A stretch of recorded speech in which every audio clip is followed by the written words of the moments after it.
Hello दोस्तों। आज की इस वीडियो में हम बात करेंगे चुनावी आचार संहिता के बारे में। यह क्या होता है, इसको क्यों लगाया जाता है और किसके द्वारा लगाया जाता है, और अगर चुनावी आचार संहिता लागू हो तो उस स्थिति में क्या हो सकता है और क्या नहीं हो सकता है। तो आइए हम आज की वीडियो में इसी के बारे में जानने का प्रयास करते हैं कि चुनावी आचार संहिता होता क्या है। लेकिन उससे पहले आप अगर हमारे इस चैनल पर नए हैं तो आप इस चैनल को जरूर सब्सक्राइब कर लेंगे और साथ ही साथ बेल आइकन को जरूर दबा देंगे। तो आइए देखते हैं कि चुनावी आचार संहिता क्या होती है। चुनाव आचार संहिता क्या होती है? देश में स्वतंत्र और निष्पक्ष चुनाव कराने के लिए चुनाव आयोग कुछ नियम बनाता है। चुनाव आयोग के इन्हीं नियमों को आदर्श आचार संहिता भी कहते हैं। लोकसभा या विधानसभा चुनाव के दौरान उन नियमों का पालन करना सरकार, नेता और राजनीतिक दलों की जिम्मेदारी होती है। तो इसी को ही कहा जाता है आचार चुनावी आचार संहिता। मतलब वैसा नियम जो चुनाव आयोग के द्वारा बनाया जाता है और उसी के अनुसार चुनाव की कार्यवाही पूरा की जाती है, उसी को कहा जाता है चुनावी आचार संहिता। उसके बाद है, यह कब से लागू होती है, यानी कि चुनावी आचार संहिता जो है वह कब से लागू हो सकती है। तो आदर्श आचार संहिता चुनाव की तारीख की घोषणा के साथ ही लागू हो जाती है। बिहार में चुनाव की तारीखों के ऐलान के साथ ही यह लागू हो जाएगी, यानी कि जिस दिन से किसी भी चुनाव की तारीखों की घोषणा होती है उसके साथ ही वहाँ पर चुनाव की आचार संहिता भी लागू हो जाती है।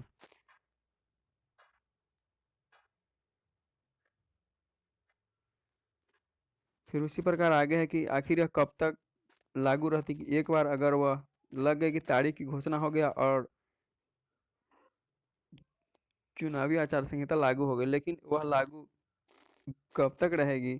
तो आचार संहिता चुनाव प्रक्रिया के संपन्न होने तक लागू रहती है।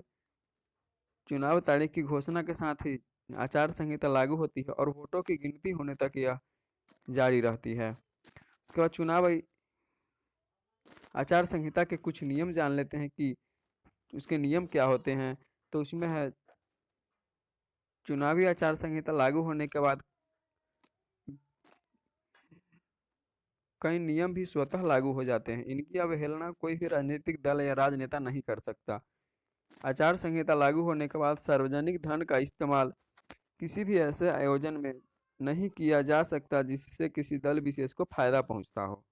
साथ ही साथ आचार संहिता लगने के बाद किसी भी तरह की सरकारी घोषणाएं, लोकार्पण, शिलान्यास या भूमि पूजन के कार्यक्रम नहीं किए जा सकते हैं। सरकारी गाड़ी, सरकारी विमान या सरकारी बंगले का इस्तेमाल चुनाव प्रचार के लिए नहीं किया जा सकता।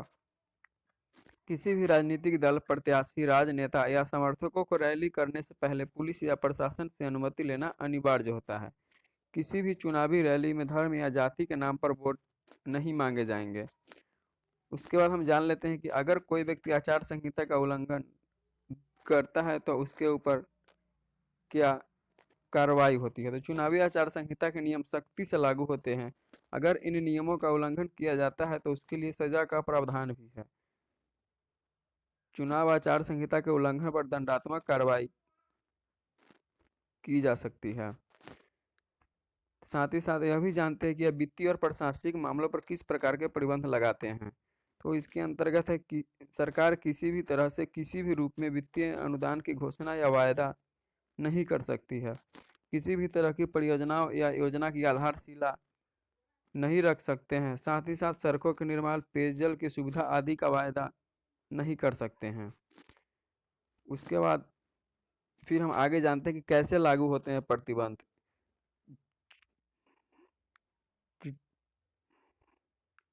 चुनाव आयोग चुनाव की तारीखों के ऐलान से 72 घंटे पहले सरकार से ऐसे कामों की सूची मांग लेता है जो पहले से चल रहे हैं या अभी तक शुरू नहीं हो पाए हैं। चुनाव आचार संहिता के प्रतिबंध नई योजनाओं के साथ पहले से चल रही योजनाओं और निर्माण कार्यों पर भी लागू होती है, लेकिन जन उपयोगी योजनाएं जो पूरी होने की अवस्था में है उन्हें आचार संहिता का बहाना बनाकर बीच में छोड़ा नहीं जा सकता है। जन उपयोगी योजनाएं बिना राजनीतिक लोगों को बुलाए अधिकारी ही शुरू कर सकते हैं। जहां काम पूरा हो चुका हो उसके भुगतान के जरूरी निधि बिना किसी आपत्ति के जारी की जा सकती है। तो ये था हमारा एक छोटा सा वीडियो जिसमें कि हमने आपको बताया कि चुनावी आचार संहिता क्या होती है, यह कैसे लागू होती है, साथ ही साथ इसके अंतर्गत कौन कौन से नियम लागू होते हैं। हमने ये वीडियो आपको दैनिक भास्कर के ऐप पर जो बताया गया है उसके माध्यम से बताया है। तो अगर आपको ये वीडियो अच्छा लगा हो तो आप इस चैनल को जरूर सब्सक्राइब करेंगे। धन्यवाद।